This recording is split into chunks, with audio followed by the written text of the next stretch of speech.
From our studio in San Francisco, no remotes, no Skypes, no international journeys, nothing. Just us sitting around the table. It's the One Up Years podcast for October the 6th, and it's going to be a hell of a show, guys. Everybody back together? Feels good to be back. Yeah, it is good to be back. You look surprised. You look a little surprised. Yeah, John's like, it's not actually so good to be back. I'm very happy to see you both. Well, we're going to have a hell of a show for you guys. In the first segment, we've got lots of catching up to do on what you've been playing, of course. John's already got some stuff here off of the forums, so we got the reader mail and stuff. In the second segment, we figured, okay, we actually have everybody here. We promised we'd let Shane and Luke go at it, you know, and we'll try and keep them separated, calm. John? They went away, and they're now best friends. Yeah. They agree on everything. Everything. They're like bosom buddies. This just turns into an episode of the Babysitters Club. When did Shane and I become friends? So we'll see what happens in our little roundtable segment there. We're going to talk about which of the big three inspired the most confidence from the conferences and press conferences and stuff that they did in the last 3 weeks. And then news section, man, news picked up like last week, and we're just still at a dead run. Tons going on, plenty to get into. But where should we start off? Have you been playing games, John? I've been playing so much. I could fill up the whole segment. So I played... that was a little dirty talk. Yeah. I knew he wanted to start off at the beginning. Fill it right up. Yeah. I'm going to fill it up. Oh, my God. Fill me up, John. Oh, my God. Okay, Shane. Whoa. Boys. I missed you guys. Hey, I don't know why. That's Skip. This is Skip's first even time back. Skip's been on the knobs in a while, right? Oh, He was in Spain last week, too. whoa. Yeah, we've had other people twiddling the knobs since Yeah, you've weren't been you two gone. sharing a room in Spain? Yeah. Shared more than that. Actually, the beds in the room, they kept, like, when there were two single beds, and they would always push them close They keep together. banging together. The maids would always push them close together, and the first thing Skip and I would do when we got back to the hotel from working is just kick the beds apart, like... Need some man space. Hey, we're not gay. Right. You want the first or the second shower? So, back to the games you've been playing. So I played a little bit of Just Cause. Why not? Yeah, you didn't stick with that very long, did you? No. Just cause. Just 'cause. No, Yeah. No reason. I don't know. There were a lot of things I didn't really like about it. It animates really well, right? No. I believe you compared it to a Muppet walking. Yes. Watching Rico, the Antonio Banderas, who is too sexy. Take the lead. Yes. Have you ever watched the Muppet movie? It's a good one. Yeah. So whenever they would show Kermit the Frog, like full length, so you could see his legs, Yeah. and his legs would be like they'd use sticks to make his legs move This up is, and down. by the way, this It is would- radio. People aren't... So I'm moving my arms up and down here to like. So He's doing the mashed potato. when the main character in Just Cause runs, it looks like Kermit the Frog running around, and I just can't take the game seriously. And then when he walks like crotch first. Yeah, as you so aptly demonstrate. That's what a week in Spain does to you. I only played the game for 10 minutes. That isn't the only reason I don't like the game, by the way. But that's the first thing that comes to But mind. I will say, like, the whole parachuting and, like, grappling onto cars and doing crazy tricks, that is cool. Yeah. Oh, but come on. does it wear thin within, like, 30 minutes? You know? Garnet actually pointed out to me that Just Cause is like tropical MDK. The whole sort of leaping and having the parachutey thing Magic come out, parachute. and then it sucks back into his back. And there's a lot of sandbox games on 360 now. It's actually better on 360 than it is on the other platform. I saw it on PS2, and it's horrible. Yeah. Sharky gave it a 7, I think, which I is think funny is because- Isn't kind. that what he gave Saints Row? It is the Yeah. exact same score he I gave think Saints Row. Saints Row is better. Yeah, and EGM got 6s and a 7 from Sharky. Right. Yeah. Saints Row is definitely a better game. This is probably more ambitious because it's got helicopters and boats, but nothing really handles Sharky very dug on well. this and because it had the buffoonery element, and he was like totally into that. But every time I walked by his desk and saw him doing that shit, I'm looking at this going, "Wow, that's really stupid." So that didn't last. How many very times long. can you jump on a car, pull your chute, go air diving? It's like weird. You're like on the car, you jump up in the air, pull your chute, and suddenly you're parasailing. Well, like, realism does not enter the equation. You can take, like, an F-14 and fly it underwater and then come back up and Awesome. parachute out. And you like, can jump onto yeah. the nose of the F-14. Yeah, I mean, it's very over the top. It's a Vin Diesel movie. And I said Yeah. awesome very tongue-in-cheekily. It's I mean, it's interesting, but it just didn't hold my attention. Yeah. I mean, like, the Ministry of Silly Walk stuff isn't why I don't like it, but it is sort of like the cream on top. So I moved from that into Mario vs. Donkey Kong 2, which I've been playing sort of as a sort of secondary experience to other things in life, and I quite like it. It's kind of easy and simple. That's what I've heard. Skip played it. Yeah, I mean, it never gets really very hard, but it's sort of Lemmings done in a more modern way, and I'm kind of digging that. So I'm sticking with that. Then I played, and I'm still playing The Godfather on 360 because I never played any of the current gen versions. I really like The Godfather. So it doesn't turn you off that it's not that you're playing a subordinate guy watching everything else that's going on. No, I actually kind of like the whole, the feel of working your way up through it. There's a lot of structure to it, and they really did upgrade it from the previous version. I mean, like the graphics are a lot better. And there's new content as well. I don't know. There is. New content. I believe there's like 15% new missions or something to that effect. There seems to be plenty to do. I mean, Available in your played grocer's freezer section. It took me a long while to get my first achievement, and then there just appears to be a lot to it. So it's a big value game, definitely. I like that. And then I played some Company Heroes, which I know you want to talk about, Gar. Oh, man. Company Heroes is awesome. Oh, and I'm also playing Need for Speed Carbon. I'm not sure how I squeezed all this into the last week. The demo just went up. Did anyone play the demo? Someone told me it was super framey. Ooh, that's not a good. That's not a good. The game's sign. not. The game is like 60 frames a second. Someone said the demo was really framey, and really because a lot of the preview builds had that frame problem. No, the version I'm playing is like really smooth and really pink. Everything's lit with pink neon, even when there's no pink neon around. The whole game has this sort of everything in the game is the color that the original Miami Vice logo was. Like cyan and pink. Underground 2 were very neon as well. Yeah, but not this much. But this is like very has this sort of blurry effect on everything, so everything looks unnaturally smooth. I know they've done the same cutscene style as they did previously, only they've jacked it up even more, so it looks a bit like Sin City now. It's like, is it a bit too stylized, do you think? Or? And again, I was emailing back and forth with the producer on the game, and because I've always been giving him a hard time, why put a fucking story into this thing? And he's like, well, it's not supposed to be War and Peace. And I'm like, but it's completely irrelevant. Great answer. That's an awesome defense. That's an EA producer? Yeah. I mean, I love Larry. He did SSX. I mean, I have a lot of respect for him, but I don't understand why they keep putting story into the Need for Speed games because it doesn't need it. Obviously, a focus group said that they'd like it. And I'll say this. They got it right in Underground 2. Underground 2 was the best iteration of this formula that they've been using now, for Underground 2, this game. This is the fourth in a row that has narrative. Can you remember the story of any Need for Speed game? Wasn't Brooke Burke some sort of badass racer chick? No, she was just a chick that was in the game. She was the one that told you to wear your seatbelt when you turn the game on, That's pretty badass. And now they have Emmanuel, what's-her-face, is in this one. Telling you to put your seatbelt. Telling you to put your... Remember, only do dumb shit in the game, not in real life. Maybe Emmanuel can go on and do the Wendy's Burgers game when those come We'll get to that in a little bit. We'll get to that in a little bit. God darn it, man. Let us get to it. But Carbon, I mean, it's Need for Speed again. They've refined it. It has some really good online modes. But it is starting to... I think it's in danger of being another one of those EA franchises where you're just like, oh, okay, you tweaked it a a bit. The problem is, if I were to... almost all of them? Shine wears off of it pretty quick. No, Need for Speed, they went through a period of reinventing No, I meant current EA franchises. Oh, right, yeah. Well, but I think with Need for Speed, the problem is, as good as they are, you always feel like, well, if I wait 10 months, there'll be one that's a little bit better. Mm-hmm. That's you have to wonder about. $6 a month rental, that's not a good deal to you? Got to think of it that way, Shane, like your PS3 investment. Oh, God. Watch the 1UP show. Yeah. So, and, I think that's it for me. Company Heroes. We should talk about Company Heroes since we already started Have talking any of the about rest of you played it? not yet. Computer won't run it. Oh, really? Well, your new computer. One of my desk one of your desk will. That's what I had to run it on. My computer at home probably won't run it. Because I installed it on a MacBook Pro, and I was like, had my fingers crossed that it would work, and it's great. It works really well. That's pretty good. Games for Windows. On Mac. Games for Windows. Thank you, Boot Camp. Yep. You know what? Did you play Dawn of War?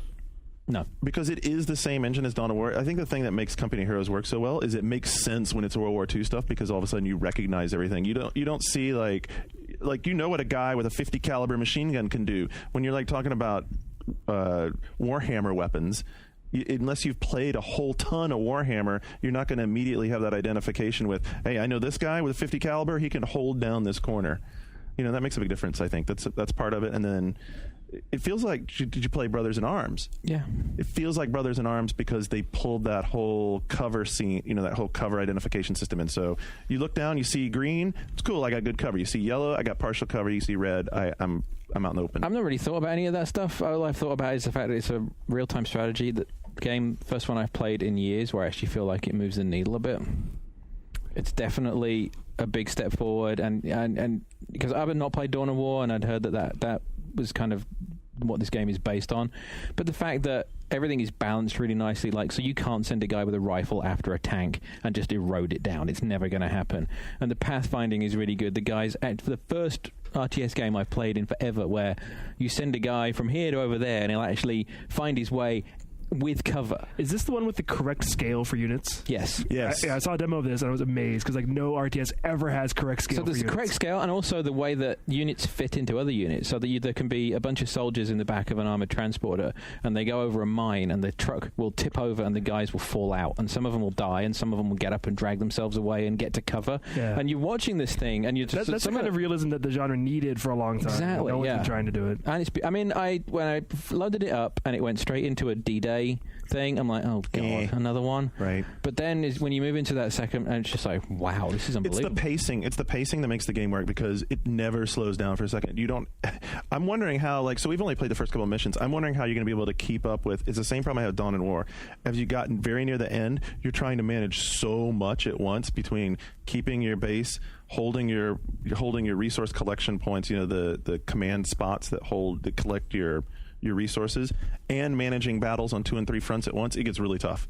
But it's that gives it that same energy of like a first-person shooter. If you had told me Relic was doing Halo Wars, I knew this was going. Then I would have been excited. How did it come I to brought that up this? last week, and you poo-pooed me. What? Well, he hadn't played Company of He Heroes yet. poo-pooed me last All right. week. Do you remember? You know what? I'm going to say did. poo-poo again. You poo-pooed me, sir. Humbled. If Relic had been at the helm of Halo Wars, Darn it, I would please have been withhold excited. judgment on Halo Wars. You haven't even seen the game. Whatever.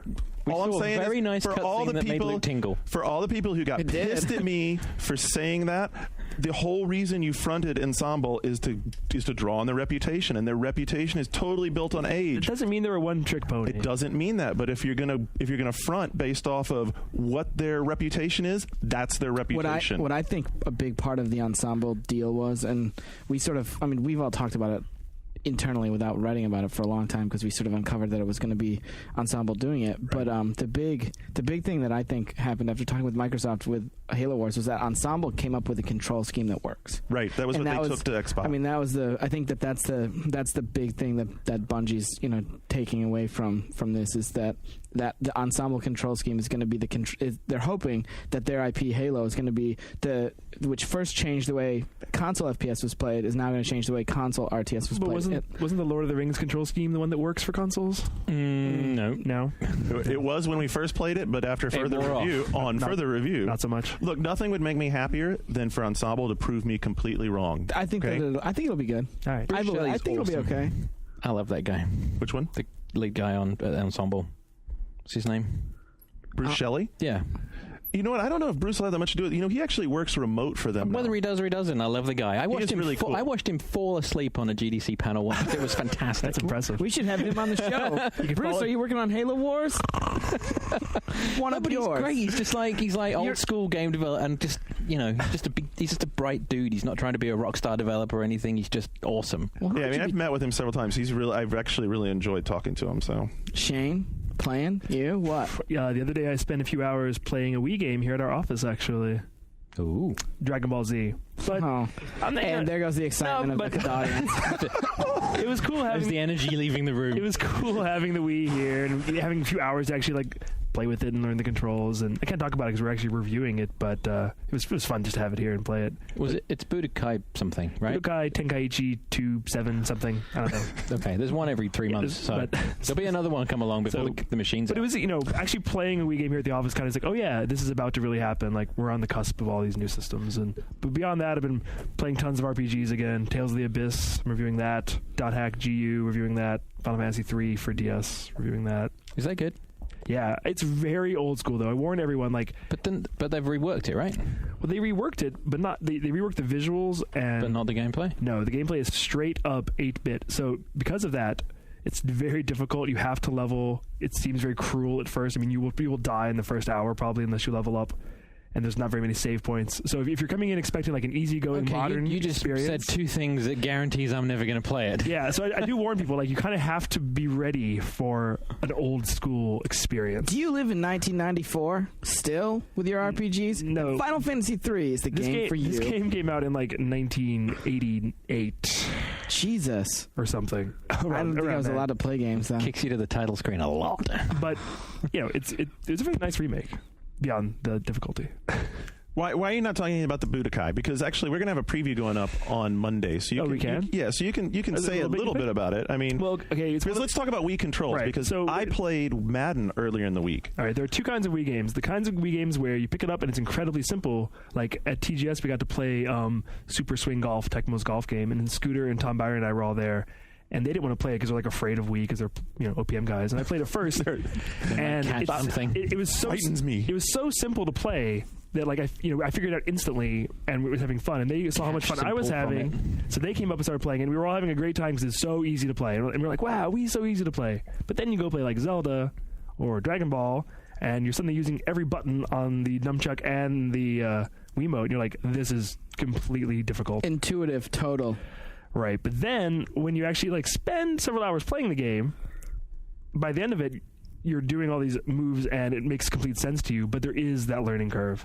That's good to hear, because like Skip and I were talking about this when we were going to lunch this afternoon. Is like there's like this crop of, it's like the DS almost. You have like the tech demo sort of games where, like on the DS, they were getting accustomed to the touchscreen. In this case, they're getting accustomed to the control scheme. And you have those games where it's like, okay, well, here's a little mini game, and you move around the Wiimote and you move around the nunchuck. Right, I mean, like when you're pointing the Wiimote and pressing a button to shoot something, well, that's simple, or like. But yeah, when you're actually having to like navigate in a 3D space and use 6 buttons, not so simple.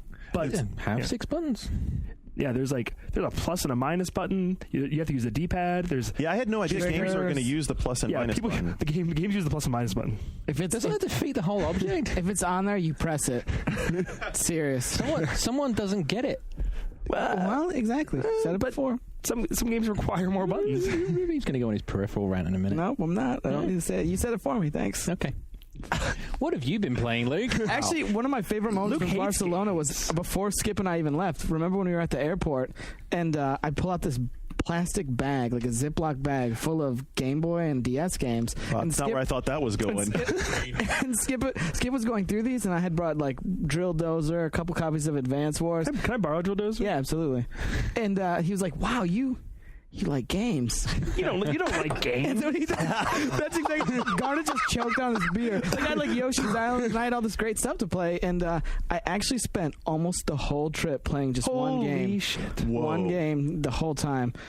Which was? Zelda 2: The Adventure of Link. I'm going to give you a high five. This was Secret best Zelda ever. It was. All right. Is it not like just the most frustrating game? You have to level in that game before you can beat anything.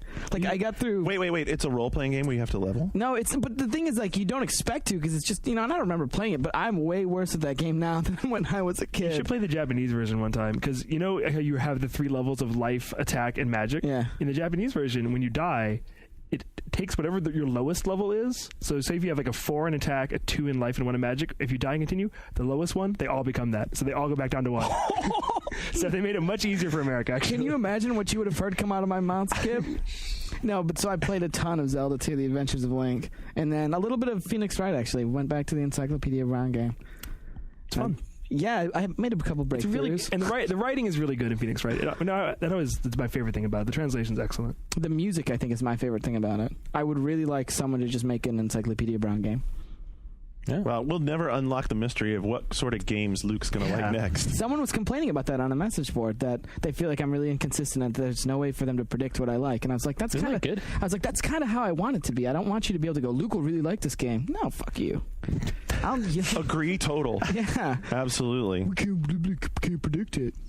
Madden Wii was pretty cool. Madden Wii was all right. I mean, you know what the deal is? It uses the controllers differently. Like, so a lot of the Wii controllers use the sensing where you're aiming the controllers, but it doesn't use that at all. It uses the acceleration part of it. So you have to snap the controllers around, which is really, it's kind of weird at first. Like, yeah, I see John's grimacing. He's like, "What the fuck's up with that?" Right? Mm-hmm. Yeah. So like to run, when you want to juke, you actually have to snap the control back and forth like real abruptly because it's measuring like how quickly it accelerates. You saw how abrupt Garnet did it there. It's like It's it's another one of those spastic. Wii games where when you take it home and there's other members of your family around, you are going to be embarrassed. No, Well, I hear the passing's really fun. The passing is I've what's heard fun. the passing's The passing is what's really fun. And if you haven't played it before, like Greg Ford, Greg says, "Oh, I play some Madden." Okay, but Greg doesn't play tons and tons of Madden, does he? Yeah, not really. So he like picked it up really quick because he was all like not fighting the controls. Where with me, it was like I was trying to make it do what I know how to do on the 360 controller, but I was like, oh.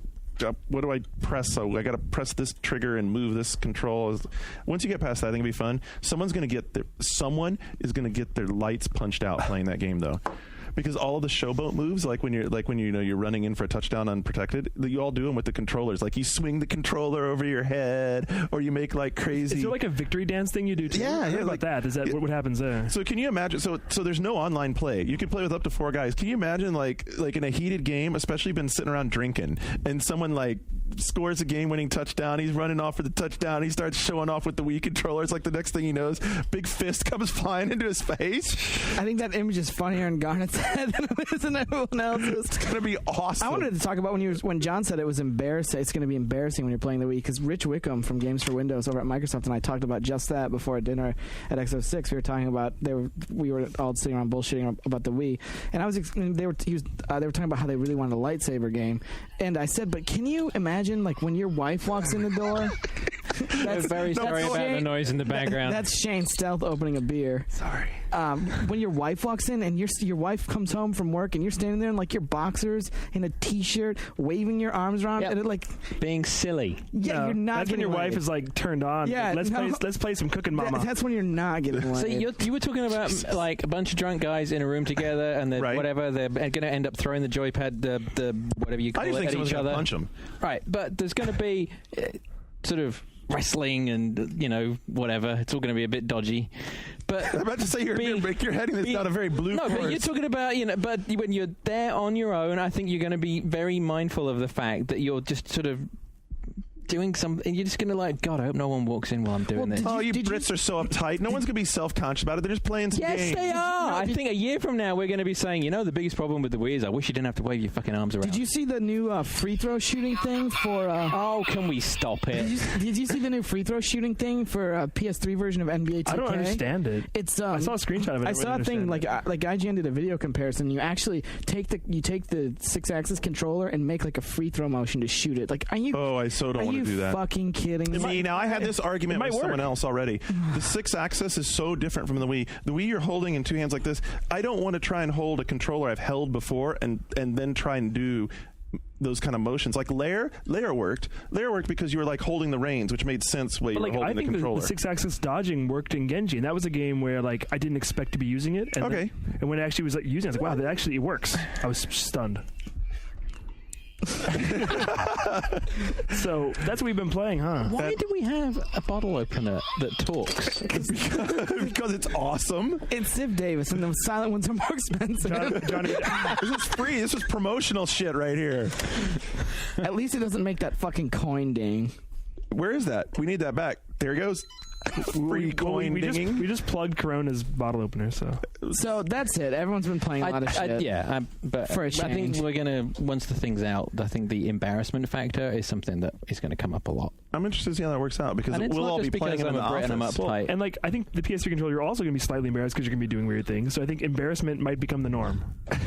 If everyone's making weird motions with all their games, Wow. That was a gaming becomes embarrassing. The future of gaming. I don't know if massive that's embarrassment I don't know for if that's a dudes. step backwards or a step forwards. I used to be embarrassed to play DS in public, but not anymore. It's Well, kinda, they're cool now. Now it's cool, but for a year I was kind of embarrassed. It's all right. It's all right. You just Now, got. is that just because you it's a just DS Lite? No, it's because he got older. Oh. It's because he got older. He's okay. More with that. mature. You know a lot about that, wouldn't you? All right, so Skip wants us to shut up.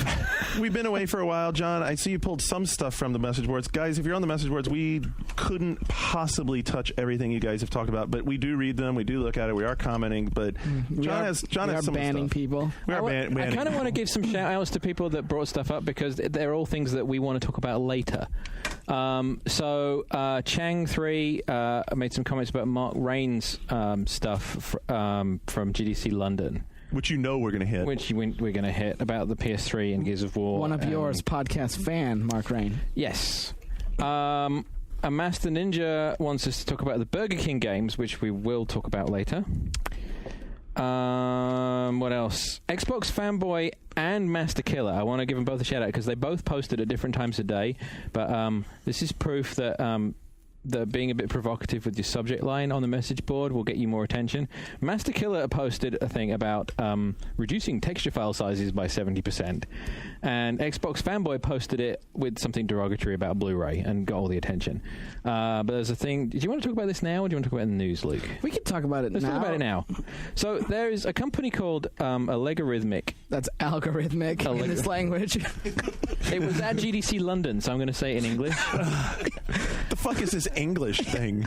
Who presented at GDC London, and they can reduce texture file sizes by 70%, which means that the same stuff on things like Unreal Engine 3 is able to, for digital downloads, it's going to be great. And there's a game called RoboBlitz coming to Xbox Live Arcade that uses Unreal Engine 3, which Xbox Fanboy posted some screenshots of. And it looks awesome. And this thing fits in a 50 meg download. I mean, it looks really, really good. So the same thing I found out when I went to Gastronaut is what they can do with compression is amazing. Amazing. They have like 1 gigabyte of art that they're getting into a 50 meg game. That's impressive. So, I mean, the argument that inevitably came out of this is, well, why do we need Blu-ray when we can squeeze everything down tiny? Still audio, still video. Well, that compression stuff's really important, though, right, Shane? Because the compression stuff for Xbox Live Arcade is vital because they need to be 50 megabytes because there's only 20 gig, 14 gig. I mean, it's not like the 60 it's gig actually PS3, okay. right? Right. It's okay because we don't really need Blu-ray because the future is digital downloads. Yeah, we can talk about that later. We'll talk about that later That's as like well. the 18th time a Sony executive has been like, the future is digital. The future is digital downloads and 50 meg But games. as much as I would say, like lowering texture size, that's very encouraging. It's good, but Blu-ray is useful for other things like video and audio. Mm-hmm. So, one more, Rev Ocelot. This is a bit of a shout out to you, Skip. Wants to bring back the 2-word review from GMR. Do you remember those? The 2-word review. Oh, could I do those? Yeah, so Metroid Prime's review was unmitigated tomfoolery. That sounds like a Greg-ism. That's great. Yeah. But, yeah, that could be kind of cool. And then some other people were also talking about bring back review haikus and things like that. So I think people kind of want us to... Ooh. Agreed. I would love to do review haikus. Was that 575. Was that a genuine... Yeah. Yeah, I love making haikus. Really? Love them. Yeah. let's do review Sestinas. You know what that is? No. That was a Garnet joke is what that was. I'll let Shane wear that hat gladly. I have an English. Here you go. I have an English degree. Enjoy, Shane. Yeah. So, By the way, so everyone has been really good at... Shane Get. What? What? Oh my God. Take the alcohol away from Garnet. Saying that they can talk about his joke making capabilities, Oh. which I'll leave open for him to use. I don't know where to go now. No. I think that we probably go to a break. I think you need a beer. Yeah. You need a beer. But I'm not going to open one while we're on air. It's okay. Well, that's all right. Shane's here. Okay, we're gonna go to break, and what are we talking about after the break, Garnet? I don't know. We've been in Tokyo, we've been in Barcelona, we've been in New York City, and now we're all back here. So I guess we're going to argue about Nintendo, Sony, Xbox 360 when we come back on the other side of the break. Let's do that. You're listening to One Up Yours, part of the One Up Radio Network.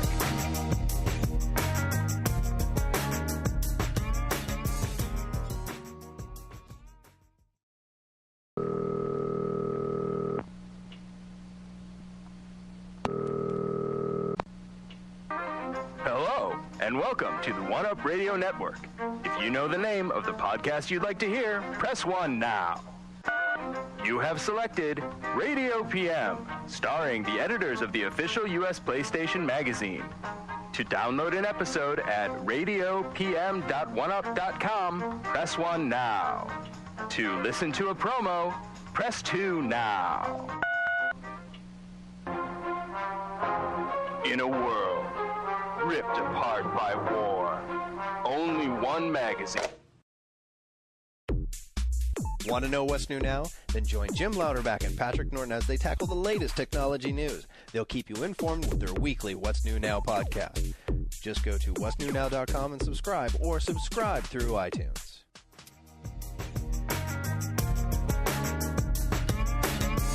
And we're back. And before we go on to the next thing, the lads here are going to apologise to me. It is allegorithmic. Because it has an E in it, doesn't it? Yeah, it's a play on allegory. Yes. I never doubted you, John. It's the English language. Right. Nah, keep sucking up, Shane. English. And you mocked me for being English. I was not We invented mocking. the fucking language, John. Wait, I That's did why not it's mock called you. English. A prissy John Davison.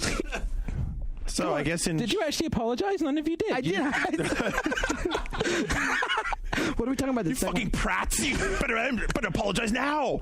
Don't mock. I will make your arm I wasn't bleed. mocking. I wasn't mocking. I was just saying. Moving on. No, I think we should apologize. Yeah, I'm sorry, John. I'm sorry, John. Thank you. You were right. Shane believed me all along, apparently. Shane, apparently, or he can't apologize. Shane also Shock. believes in Sony. He does. I'm transitioning. That was a good one. It was good. smooth. Garnet. So late I to the think party. you're ready to answer the question first. Then, so going into the roundtable, Luke, which of the three inspired the most confidence in you? Based on the three events that Based on Nintendo let's York. give people background then real quick. So we had its big coming out party prior to everybody else at both it wasn't simultaneously, but it was on the same day in Tokyo and in New York City at press conferences, where they also at the event had several kiosks. They were showing games. They were letting the press play the games. We had a lot of write-ups coming out of that. Then we had TGS, which really turned out to be the Sony show. I mean, not unexpectedly, but it was very much the Sony show. And then we had X06 in Barcelona, where Microsoft, of course, showed off both games for Windows and a lot of Xbox 360 stuff coming. So of those three guys, they all had big presentations. They're out there trying to win your hard-earned dollar. They're out there trying to win your hearts as well, as we know how important fanboys can be. How confidence-inspiring. Which one was most important to you? And we're talking about our feelings as gamers rather than professionally, right? Yeah, this is totally Just us. as a gamer? As a gamer. This is just keeping it real, who you are, what you feel, how you came out of it. Well, as a gamer, I was genuinely excited by some of the stuff, like non-industry related. I was genuinely excited by some of the stuff that you saw everywhere. I mean, every single system has good things going for it. And what I want to start with is the negatives for all of them, because that's just how he rolls. Yeah, because as a gamer, I'm a bitch. Sony, I want to start with, because Sony has still not had a real coming out party. Sony's, oh, come on! No, they haven't though. You weren't there. Their stuff was play, not tell. But what I still want to know is, I still want to know about the online functionality. I still want to know about a lot of these question marks, like how much their little peripherals are going to cost. Like Nintendo unveiled a bunch of their information, and what Nintendo showed was a glaring hole, like a big gaping empty gap in where their online strategy is, because they have one online game slated for launch. Yeah, slated, period, in Pokemon. And then Microsoft had a conference that was a pretty entertaining conference to sit through, but still had just a load of CG. And I mean, CG was really impressive. What, like 6 years ago, in a trailer? I mean, all three of them have their fallbacks. Now, what the console that inspired the most confidence, to get to the point, is probably still Microsoft's console, in part because, I mean, it's where I'm going to play Halo, and it's where I'm going to play Halo Wars, and it's where I'm going to play. I mean, it's where I'm going to play. You know, like the BioShock stuff is. I still think BioShock's going to come to PS3, but BioShock is extremely impressive. It's not. I mean, as a gamer, BioShock's a game that I really look forward to, because I think it's going to plug a lot of the holes that Deus Ex Invisible War left. And I really like Deus Ex Invisible War, despite... You did? Did you play Deus Ex? Mm-mm. That's why you like it. No, dude, seriously, that is why you like other Invisible people have said War. that before. If you played Deus Ex, you would change your opinion.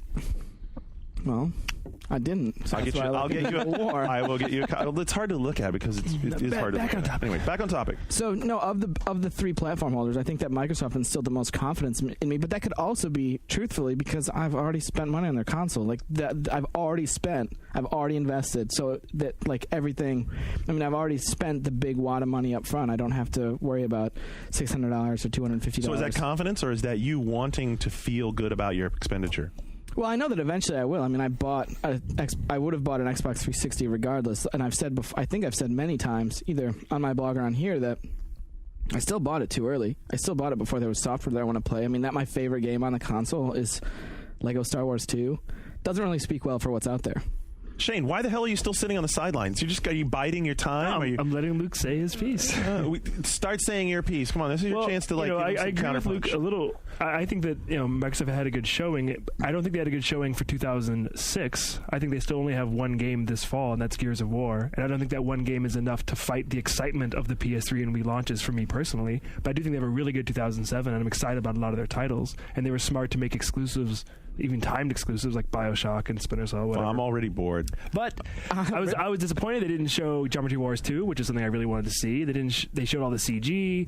They didn't really pull out any surprising exclusives. Okay, let me explain this for you. Luke Smith, the guy sitting next to you, you might not recognize him because you've been away from each other for a while. He said Sony hasn't had its coming out party. I said Luke wasn't there. When you were at TGS, it was readily apparent. They delivered. They have tons of games. Everyone's excited. The games look great. The games like MotorStorm, you can't see games like that on any other console. There's nothing out on 360 this fall that looks like MotorStorm. When people see MotorStorm, they're going to see that and be like, wow, that looks really amazing. The effects that are just insane. But it's launched and it's a launch title. But I believe the PS3, the proof is there. I'm excited about it. I think everyone's gonna be excited about it. Well, hopefully at the Gamers Day event in a couple of weeks. And they're gonna show some new games there too. Did he put roofies in all these beers? No, I don't know. I mean, I think Garnet, that you're starting to see sort of the maturation of the squad a little bit. We're growing into these. We're not one note characters here. I mean, this is multifaceted. And they'd made the smart decision to drop the price in Japan. We still haven't really heard about a price drop here, but that was a really smart decision.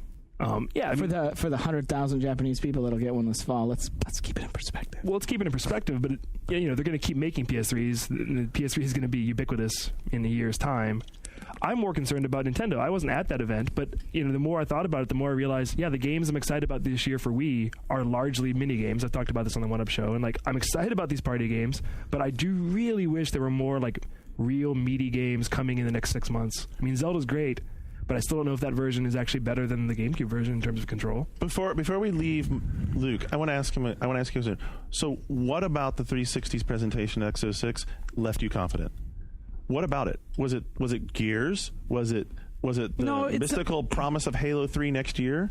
No, what it is, it's not a promise of a single title. It's not a promise of a Halo 3. It's a promise of games like, and they didn't show it, but that eventually the next Ninja Gaiden game will probably come to the Xbox 360. It's a lot of my favorite games from last gen. The sequels will come to the Xbox, and they will come. And right now, they'll be the online versions too. I mean, we're seeing sort of third parties are having a really difficult time with PS3 online. So, Ryan O'Donnell said on the One Up Show this week, if he's a big Rainbow Six guy. So Rainbow Six Vegas, he's excited for on the 360 because it'll have the online infrastructure that he wants to play on. But he's assuming it's not going to be there for PS3. And I was talking to the producer of Full Auto 2. That's a third-party game. It has full online support, launch title. There's no reason that Rainbow Six shouldn't have the exact same support for free that you get on Xbox So Live. What do you think the Tony Hawk guys would have to say to that? Well, I know they worked with Sony closely, and they tried really hard to get it to work, and they just couldn't get it to work. And Sony even did try to help them. As much as you hear no one tried to help them, they did. And it sucks that it's stripped out of there. And if I was going to buy Tony Hawk 8, I probably would buy it on 360. Yeah, because the game's basically neutered on. Well, I mean, if you're going to play online, the whole game design document was put together around. But you know for a fact that it is neutered on PS3 though. There was an interview where they said it was. Yeah, but it hasn't been officially announced. But if you were there at TGS when Phil Harrison was demonstrating the online stuff, and here's your friend list, here's how you do it. It's real. It's there. It's going. Not every game is going to have it on day one, but a lot of them are. All right, it so Shane, is free. Do you want to take this ball now for you? Which one of the three inspired confidence? I think that Microsoft inspired confidence for 2007. I think that the fight's going to go on. They do have a lot of their good titles. I still think a lot of the third-party stuff that I'm interested in is exclusive to PS3. I think, and because of that, Sony inspired confidence. I think Nintendo, they are inspiring confidence, but I'm a little worried that it's going to be a DS-style situation where the first year is a little touch and go, and then it starts catching up. You see the innovation happening. You see third parties. But right now, there's not much third-party stuff. I really wish they'd shown us Resident Evil. I wish they'd have shown us something else from Konami. I want to go back to what you said a couple of minutes ago about meaty experiences. Do you think that I'm not craving that on Wii. You want the light experience. I want the Wii for the light stuff. I want them both. Yeah, I want both. But I think it would appear that we're getting to a point where these guys, to differentiate themselves, they need to be carving out niches. Well, I think they are. And I think they are. I think Nintendo almost needs to leave the heavy GameCube legacy Zelda behind and move towards something and kind of embrace what they're doing with the DS version. I wish they had like Wait. Did you just say you don't want them to make games like Zelda anymore? I don't think that what they've done, the GameCube Zelda, is really what the Wii needs. I think it's what the Nintendo fan base needs. I think like Mario Galaxy is what the Wii needs because it's a meaty-ish game, but made with the Wii in mind, whereas Zelda was not. The problem with Twilight Princess is that the Wii support was an afterthought, and it was way too complicated. Whereas you look at the new DS game, which was built for the touchscreen, and it's intuitive. Completely different experience. It's very intuitive too. The Wii needs that kind of Zelda. It doesn't need the kind of Zelda it's getting this November. Yeah. But what I want the Wii in the living room to just have the little fun. I mean, I know people are sort of pigeonholing it as the party game system, but that's kind of what it is. I thought we were going to look silly when we were playing it. Well, yeah, my point with being silly was if you're playing these experiences on your own, you just feel a bit foolish. But I think if the game is supposed to introduce a fun experience that's social, then you're being silly together. See, I think the game it needs is Animal Crossing, and not like another port of Animal Crossing, but like a fully realized, real new sequel to Animal Crossing, because that is a meaty game that is also a light game. You get what you put into it, and it's as wide as you want it to be, but it's as narrow as you want it to be, and that is the kind of game that's really going to make Wii different and like make it sell. Especially if it can incorporate the Mii. Oh, and on the online. Why do we not have online yet on Wii? Why is online not a part of it? Pokemon is the only thing, and Pokemon is like a giant neutron bomb, and it's going to like destroy the world. Everyone loves Pokemon, and Nintendo, they're still very new at this, and I think they're being pretty cautious. They're being very cautious. What is it about Mario Galaxy that works so well? It's the control. Yeah, the control is very intuitive, and like with the problem with Zelda is you're like, this is difficult. There's a million things you're asking me to do. I don't understand it. Whereas Mario, it's quite simple actually, and it's just very small. Yeah, back to the very same small thing. gestures, very tight. See, to me, with the confidence thing with Nintendo is actually my confidence is diminished by the games like that. Me too, and even to some extent by Madden, by trying to force an experience into something unnatural. That's where the cracks start to appear. But when you go into these fully embracing the control system, I feel totally confident that they have a mission, and that's why people like the passing game. People like the passing game because you're using a passing. It's almost like a mini game, and it's totally normal. But when you're running, you're exactly right. You're trying to figure out pigeonholing controls with, I'm going to use the stick to move my guy, which is normal, but now I'm juking by moving, and it's too much. See, one of the games I'm looking forward to most, and I can't believe it, is the Rayman game. It's fun. Well, like Rayman, WarioWare, We Play. WarioWare is an ideal game for this. Oh, these are all amazing games. Not at launch. But it's not at launch. And the thing is, it's ideal. After, like 3 months later, will you still be playing those games? Maybe. I don't know. It's hard to say. Wii Sports, same thing. Tech demos or games? Well, the next, but they're fun. The thing is, a good question to ask though is, in 3 months, when I do think that those mini games will have lost their appeal, will the next wave be there? And it doesn't look like it. I'm afraid that like the Mario and the Metroid might end up somehow getting pushed to Mario, the fall. Metroid, the Super Smash Brothers. I mean, if those end up being fall games, there's going to be a big dust period. Well, where which the Wii is just Xbox 360 fans know all about. I mean, they know all about. It's called their first year of gaming. They know all about the drought, and that's what PS3 is not going to have. PS3 is not going to have that drought. PS3 is going to have real games. The pipeline. Well, that's a pretty bold freaking prediction. Agreed. No, the PS3 pipeline is inarguably stuffed with more real games than the Xbox 360's first year. Arguably. I mean, you're the guy who on the fucking One Up show said you were excited about Genji. Like that'd be like fucking Garnet last year being like, I'm stoked for Cameo. As the only person at this table who's played Genji. Hey, how about? Hold on. We have to award points there to Luke. Points first fall. Luke Smith. As someone who beat Cameo, I can talk about Cameo all day long. I fucking beat Cameo, all right? And you fucking showed that morphing game how to play. I did. And as the only person at this table who has played Genji in the last month, did you play Genji? I wrote the damn preview that's on One Up. Oh. Was it awesome, Garnet? Get him, Garnet. Go on. Is it PDZ good? Because that was I think it is PDZ. No, I think it is at least a 9, PDZ Jay. good. We actually, Shannon, you and I had an argument about this on the train because we were talking about it because I was not overwhelmed by it because it was so much like Genji, but just like better, but prettier. It's prettier, and it's prettier Genji. The camera's better. You know what? And we can talk about that in a minute because Anyway. I think it's interesting how camera has gotten better in all the next generation games. Yeah, it's true. But Genji was not like overwhelming me with anything. And you know what? The 6-axis dodge, the only part of it that was like really cool. The rest of it was all okay. I've seen this. I've played it. I've done it. Right. Devil May Cry 4 for some reason didn't strike me the same way. I don't know if it's because I like the imagery or I like the way. It was, it was a little more fast action, a little more fun. It's just a better hook for me. I mean, that's probably like the But explanation. Genji, it's not bad. Genji is not bad, but it's still Genji. What's gonna be part of my New Year trickle? My New Year's Ivy trickle Oh, yes. PS3. Let's Yes, talk about that. And arguably the most awesome. Well, no. Here's the thing. Like the reason I want to do that is because while there was no real trickle for the Xbox 360, the reality is PS3 is coming in a year later, and they're going up against a flood of awesome from the Xbox 360. What is a flood of awesome? Lost Planet, Mass Effect. Both are. Do you really early. believe Mass Effect is shipping early next year? I talked with Greg from BioWare, and he's indicated that it was going to ship. Would you like to make a wager? I don't think I'd want to bet on it. I'm just telling you what they told me. Okay, Shane. right. I'm just I'm just telling you what people told me about PS3 games. Yeah, but BioWare has been on that game for a while. But what's true. And they're going to be ready to move on to something. For the listeners, though, let's detail some of what this Ivy trickle of awesome. Ninja Gaiden Sigma is March. But between March and October, what is there? There's Warhawk. There's Ninja Gaiden Sigma.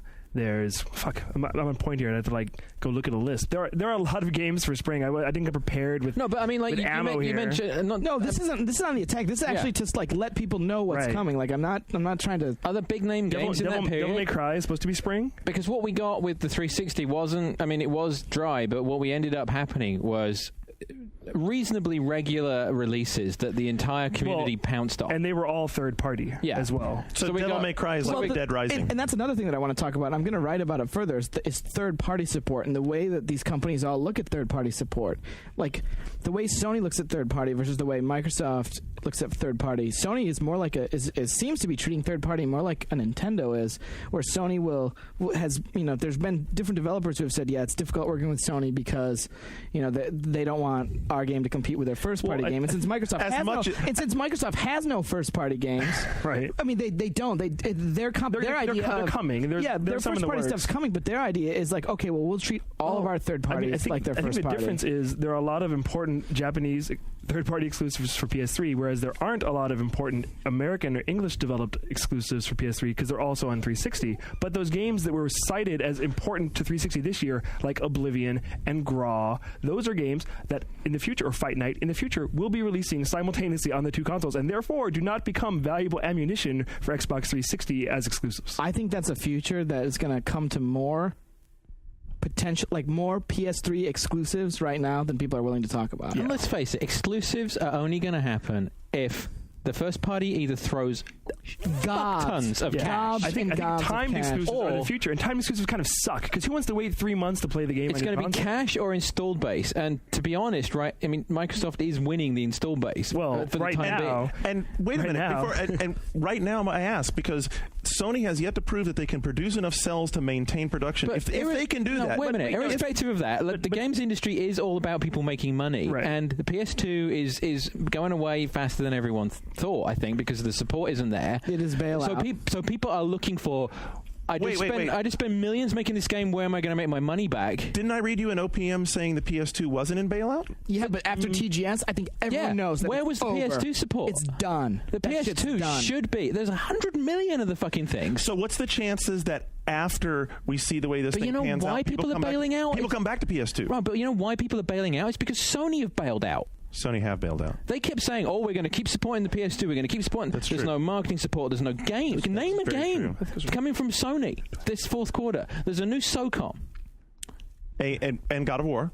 That's next year. But I'm saying as far as stuff that's in the pipeline for coming up. There's also SingStar. There's Hot Shots Tennis. There are other games, John, and they're but it's a fucking karaoke game. It's huge. But karaoke's huge, and games huge in Europe. Comparatively, though, but that isn't going to inspire Ubisoft to say, you know what, we really are going to do the next Splinter Cell and next, So Sony's support for PS2 is leagues beyond Microsoft's support for Xbox One or Nintendo's support for GameCube at this point. But Microsoft has not a great deal of interest in continuing to support the Xbox. It didn't sell enough of them. Right. Yes, Sony sold 100 100 million I think we're PS2s. getting off the topic here, and my topic is back to like the reason my confidence is in PS3 and also in 360 is I think there will be a lot more of these timed exclusives, the same games showing up from American and European developers on both consoles and even Japanese developers. I wouldn't be surprised if we see Lost Planet and even Dead Rising on PS3. Well, And I wouldn't be surprised if you see some of the PS3 exclusives like Devil May Cry or even Metal Gear It could happen. on the 360. Well, and, I want to actually pause this discussion because we've got two more people to talk about. And Skip, is it okay if we come back next week and plan on talking about exclusives? Yes. Second segment next week, we'll talk about exclusives All right. and next Okay. gen. We'll have a whole fucking chat. we about can talk it. about this for a long time.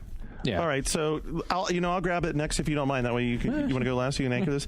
I'm going to say that instead of inspiring confidence, the one and I don't mean to steal your thunder, John. So if you want to jump in at the same time, you can say this. Wii was the one that kind of did the opposite. It didn't inspire confidence in me. 360 and PS3 both gave me the confidence that if I'm in their user base, if I'm in their target market, that they're going to hit home runs, that they have the bombs to drop, that they're in good shape. But what came out of the Wii conference was people like Matt Leone, dude, he's a machine. He plays so many games. He knows so much about games, and coming back from that conference and saying, there were games that I looked at and I didn't know what the freak I was doing playing with them. If you have not seen Matt Leone look like an idiot playing a game, you have not lived. Well, and that's a bad thing because that bodes very poorly for their pick up and play mechanic. And then I want to touch on something you talked about, which is Nintendo carving out a niche for themselves. I'm not cool with Nintendo just becoming a pick up and play. I want to just play with my Wii for 20 minutes because that's not all of their heritage. But we do know that the depth is coming. It's just maybe not there at launch. But I guess the thing is, they haven't inspired me with confidence, which was the question here. They haven't inspired me with confidence that that they already have figured out how to make that jump. Coming? That's what I was going to say. Like, I think we know that depth is coming if we want to believe. But If you want to believe. I was pretty. Isn't that classic Nintendo? I mean, I was pretty. It was the same, and it's the same argument as DS because you didn't know it was coming. You just had None of us believed in DS. But a lot of people are giving the Wii a pass because the DS is working, and Right. I don't think that that's going to hold true this time. Because the handheld is different? Because the handheld's Handheld is a different than load console. different. The expectation of a person going to sit down in their living room to game is entirely different than the expectation of flipping open a handheld on a plane. Well, and go back to the business side of it. You pointed out that this is a business, and one of the reasons you're seeing so much good material on DS is there's a lot of money there. There's a lot of reason to put development teams into it because the machine sold so and it's well. relatively cheap. I was going to say it's cheap as hell. And I think that's an argument that we're going to start hearing from people developing on Wii is that they can put out a game for, they can do 3 Wii games for a PS3 game. Did you see the news today, though? Mark Rain said that Gears of War cost $10 million to make. You know what Red Steel's budget is? $12 million bucks. Red Steel's a more expensive. Gears of War was $10 million? You know what? I bet You know what he's that doesn't doing? include the development of the Unreal 3 Exactly. engine. That's exactly what he's doing. Which should include. That's Well, exactly what but the he's thing doing. is, should he include it? Because Yes. the Unreal Engine's a proprietary tech that he's licensing out. They're going to make bank off of it. Well, they're making their money back off of it. So he shouldn't include are other developers including their I don't their think Gears of licensing War fees counts. right in- if he figures in a licensing and that's fee. the thing. Right. Like, if other developers aren't including licensing fees in what they're sort of claiming they had to pay, then I mean, you want to make sure that when you're saying how much a game costs, you're gauging it fairly. I mean, I'm a little worried about Red Steel as like A little worried? as an I mean, as an investment. I may have spent a little too much money on that. game. a little worried. You've played it, right? Okay. Yeah. That's got going to tank written all over it. I mean, who wants to play it? I mean, the funny thing is, like, if like a monkey ball or something really simple like sells way more, if like Rayman, which is way simpler, Rayman will sells way more than destroy that. Rayman will crush it. Yeah. Rayman will crush it at registers this year. What are they going to do then? I mean, they're going to look at that as a. Well, maybe they'll be like, okay, no more depth on Yeah. Wii. Let's make it all easy. Cancel fun, Far Cry. party games. All party Cancel games. Far Cry. They canceled Far Cry when they let Crytek go. Ooh, ouch, Garnet. These people have feelings, man. Yeah, well. What were you, so Since when do you care? I don't. I was totally joking. Stamp on their hearts. Actually, I realized I need to go back and say I am still concerned that Microsoft isn't lowering the price or making Xbox Live free. But I guess they're going to wait and see just how it turns I'm out. so concerned No. because PS3 has that online but thing figured out completely. Here's the thing: like Microsoft doesn't. I talked with Peter and Shane and like different Microsoft execs about the price. Like they still don't feel like they need to. Because my big complaint at dinner. After the press conference, they're like, "Well, what'd you think?" And I was like, "Well, I think you guys had a good presentation, but that you have an opportunity that very few consoles have had. You have an opportunity to strike. They could strike first. You have an opportunity to strike first with a strong, aggressive move, and a strong, aggressive move would be something like $300 price drop, packing Gears of War on a core system, something like that. Make a move like that. Release a new color of the system. Do something. And they're to kind of galvanize making sales. those moves in Japan with like the Blue Dragon bundle and the other bundle. Those are really cheap compared to what you're paying here in America. And they're not making moves like that here, and it's because they feel like they don't need to yet. Yeah, I mean, They don't need to. Look, it's not even a feeling matter. They don't need to. They're looking at Sony and they're saying 400,000 units in America, no comprehensive online plan, and we've got Live, and we've got 360, and we've got Gears of War, and we've got Madden, and we've got everything already out there. Yeah, but there's a couple problems in that logic that Microsoft doesn't see, and I know that you do, and you're just making Microsoft's point. But Madden... No, Madden on next gen. People thought it was going to matter. Shane Kim thought it was going to matter. It doesn't matter. And Gears of War, I'm still not convinced that Gears of War is the game that Microsoft wants it to be. Well, as much as you like to pop, it's going to become the game because it's the only game. Well, the thing is, though, Rainbow Six.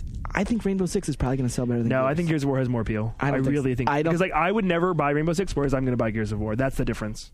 I see squad based. I'm like, I'm off that. No, I'm not playing a squad based game. I think that you'll be surprised. I think Rainbow Six, because Rainbow Six 3 was like one of the defining Xbox. That was games. my first Xbox Live game. That It was the first game I played on Live as well. The first game I remember bullshitting with people on Live with. And I would like play through co-op on that thing, and it was just like, wow, this is what this is all going to be about. This is what they're going to bring us with Live. And not many people did it, and they didn't do it again either, because the subsequent Rainbow Sixes were bad, especially Lockdown. But Vegas looks like a throwback to that, and it's got like the graphics are gorgeous, and the fact that it's in an like urban the kind of environment game that appeals to like people who really like shooters, and like those people are going to play it. But like Gears of War, to me, it appeals to people who like action adventure games as well, and that's where the difference is. I don't know. See, just from everything I've played from Gears, I don't get a sense that it's going to appeal in that way. I know that Cliffy really wants it to. Cliffy and I have talked about it. That's what I want to ask you. Why do you get that appeal? Because it looks kind of like Resident Evil 4. Well, what I want you here. Come on. It's completely intentional. Do you think Cliffy B doesn't think of that? Shane's not answering the question the right way, because Shane needs to answer the question the way we talked about on the 1UP show.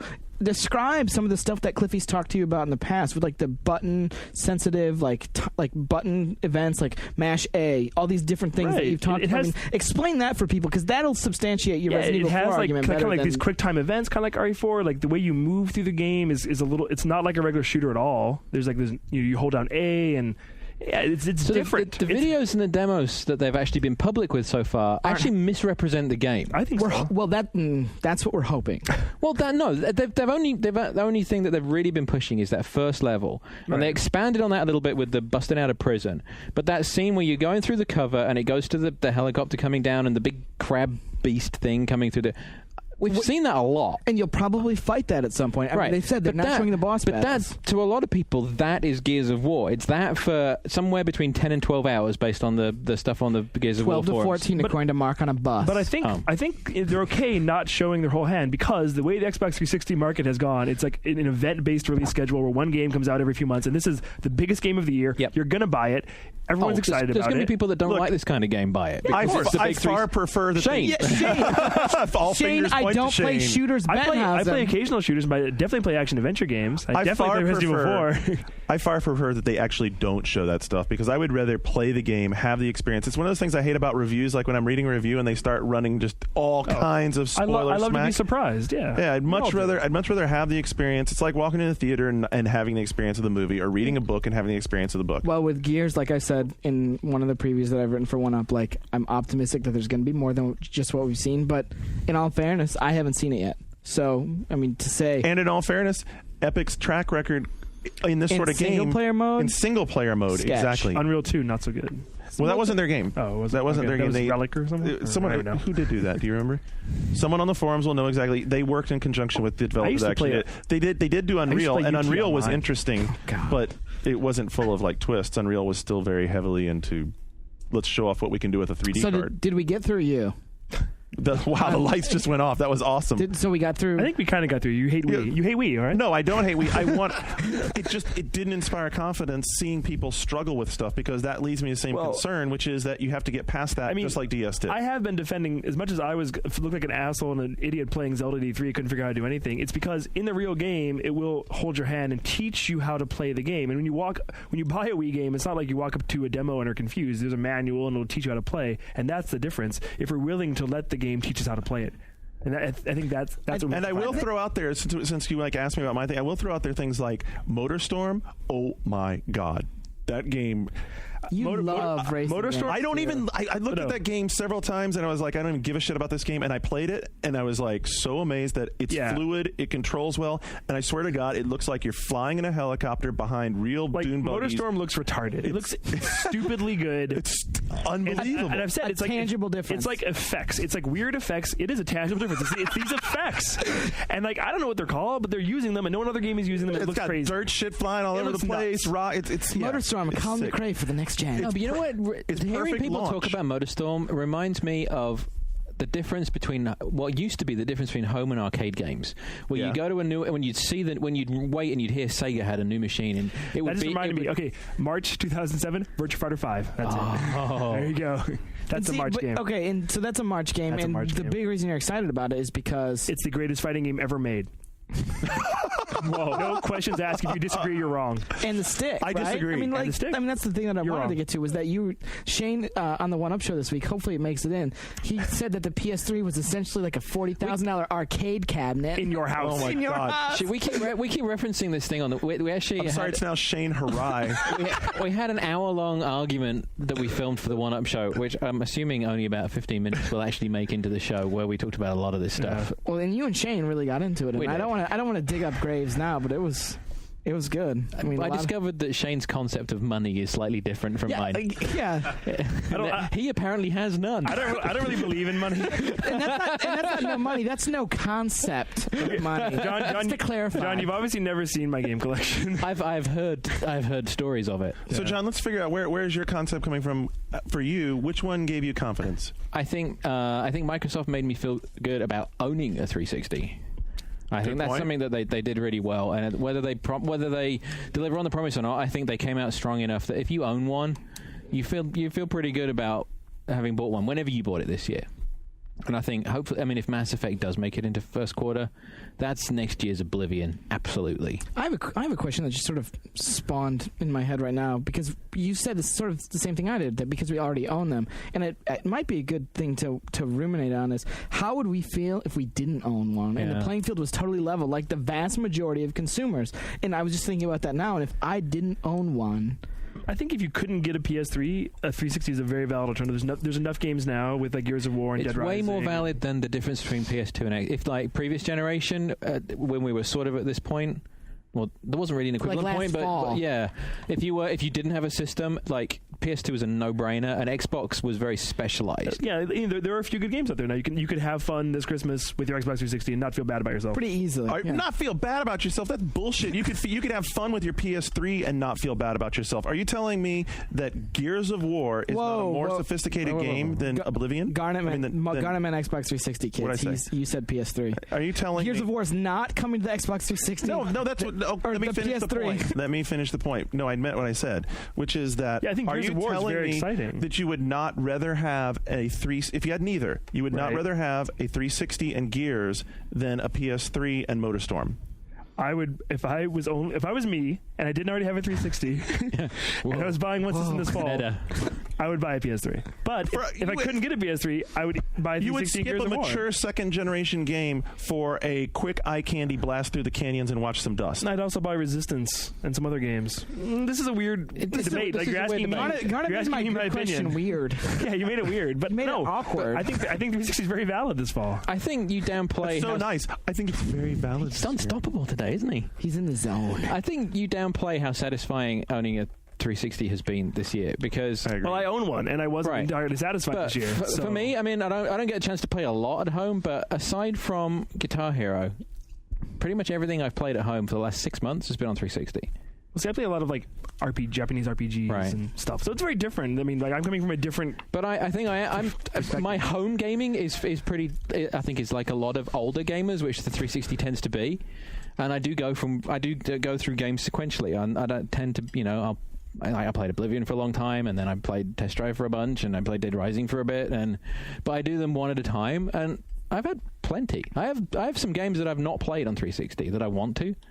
But you end up playing games like Test Drive or Just Cause that you wouldn't necessarily be playing if there were more. No, he games didn't out wind there. up playing Just Cause. No, That's Just just the point. Cause. The point is that there's enough good games out there that he didn't feel compelled to play Just Cause. He played it a little bit and he said, you know what, screw this, I'm throwing this You know, down. but whenever people talk about, oh, there's so many good games in 360, I feel they're kind of lying to themselves. I mean, there aren't come like on. there's a trickle, and there's a nice trickle of good games, but it isn't like an overwhelming number of great games.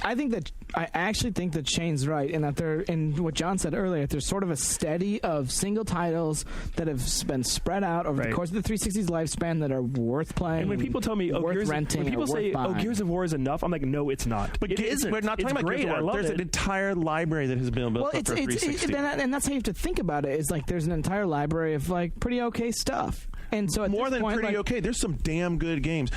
Are you telling me if you've never played it before, Call of Duty 2 on an HD setup? Pretty awesome. Project Gotham 3, still a great game. I reviewed Project Gotham 3. I like Project Gotham 3. Dead Rising is good. There's a lot of good games, but you know. Can I address the original question? Yes. I forgot what it was. which one instills the most confidence in you, John? I was actually, I think Sony did a good job at TGS. Actually, now in retrospect, at the time I was like, it's just pretty versions of what was there. But I think we were all pissed. That was a bad night. It was a bad night. I wasn't. You guys were tearing me up. But you know up. what I was pissed about was Kutaragi. Well, he's boring. He's not. I mean, they shouldn't have wheeled him. I out. think the Sony. I think the Sony vision is really badly. I don't think it even is articulated at all. But I think they had a volume of games that at least inspired some confidence in that there is a lot of stuff coming. And then we know that in a couple of weeks we're going to hear about games that we've not even heard, that haven't been announced yet. I mean, there's another batch of when announcements. you see like, coming. oh, here's God of War and SOCOM and other great franchises that people love. It's like, but the problem for me is that Sony is almost like a Greek tragedy looking for a place to happen because they have like that hubris about their whole "we're so powerful." That's why that whole speech turned me off. Is because it's the power of so. Ignore the hubris and just look at the games. And I think they did a pretty good job of saying, here's a bunch of... My concern, to sort of follow the pound the UM, is that, and we talked about this last week as well, is they're just prettier versions of the same thing again. Yeah, I think that's still a pretty fair complaint. But you can't. The other side and of for launch games, that's what you're going to get. The other side of that coin isn't that Xbox 360 is innovating the shit out of the world. They've got to make me want to spend more. Right. I mean, Project Gotham 3. You got to make me. You got to make me want to spend. I mean, even $500 as opposed to $300 or $400. You got to show me another $100 of value, another 20% at the very least.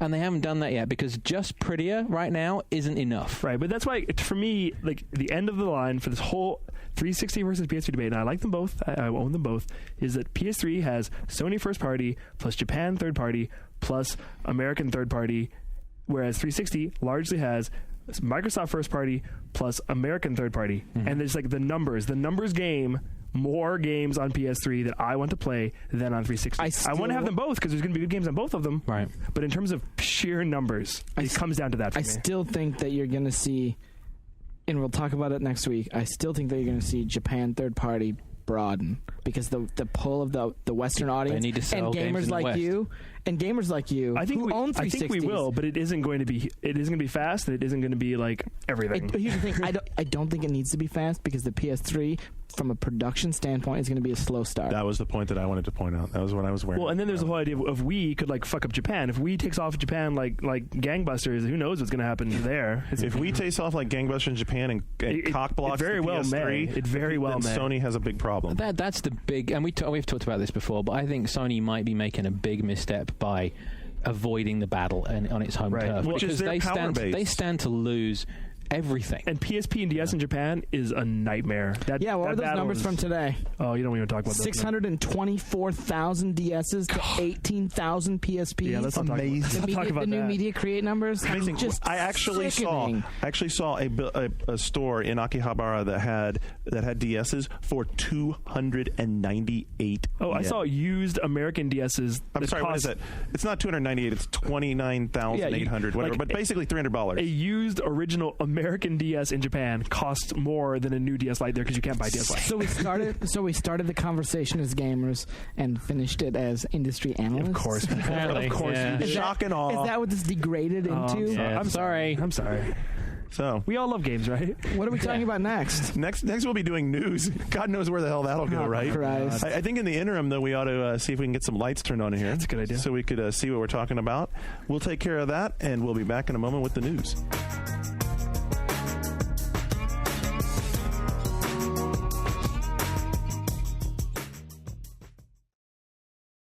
Hey, kids! Podcasts are here. You been hearing about podcasts? You like podcasts? You been reading about podcasts? Well, we got a podcast. Jeff, don't we got a podcast? We do have a podcast. CGW Radio. CGWradio.oneup.com. What's that? One of those URL things? Podcast.oneup.com. Whoa! You can also get it at the iTunes Music Store. Whoa, wow! Holy cow!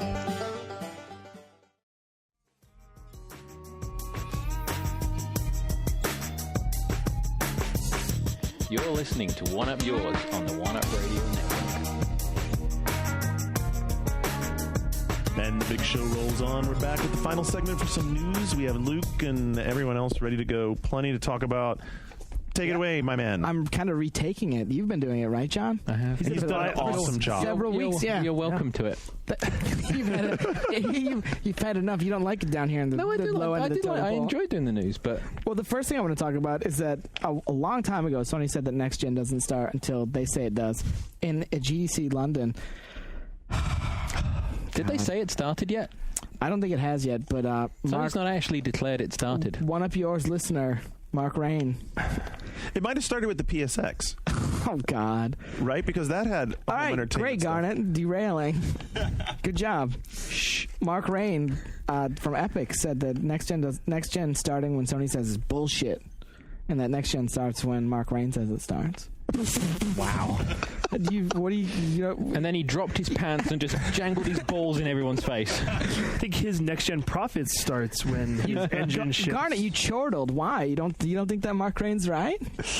Oh, you know what? It's our boy. It's our boy Mark Rain. Come on, you don't want to bust his balls a little bit? No, Because they're huge. they are huge. Yeah. Those are some giant balls to bust, aren't they? Big cojones. Yeah, it's cool.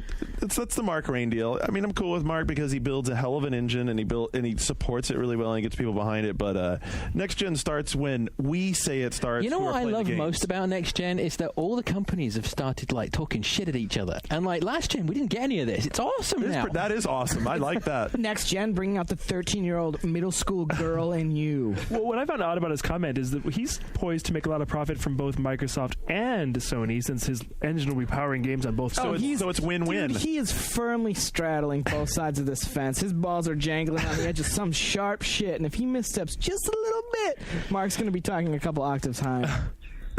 Yeah, that was a nice little metaphor. Thank you. I just invented Was it a that. metaphor? Yeah, it was a metaphor. I invented that right now. It might have been a simile. It went well with the hand motion. We talked about it a little earlier in the show about some of my Heavy concerns. cupping today on one of yours. Christ, on a bike. One of the things I talked about a little earlier was the concerns with Gears of War, and Mark Rain actually also addressed this at GDC London. He says, we're trying to counteract all the hype the game has, meaning Gears, by keeping a lot of the game features concealed and fresh. He also revealed that Gears of War will take 12 and a half hours to complete instead of the 10 as very previously specific. reported. That's nice. 12 hours, 29 minutes, 32 seconds. 12 and a half hours of stop and pop. You stoked, Shane? I am. Is it stop and pop? Maybe Is that the Mark correct Rain could- expression?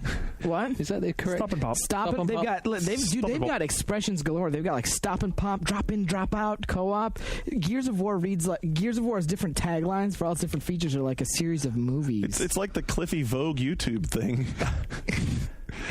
You think maybe Mark could drop in and help out Viva? You think he could resurrect that?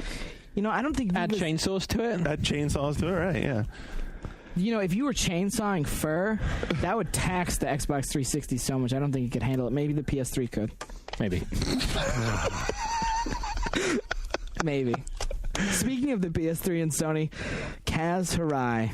Kaz, I really want to sit down. I want you and I to have a one-on-one chat. I want to have my time. There'd be candles. There would be candles and wine. We'll have steak. It'll be romantic.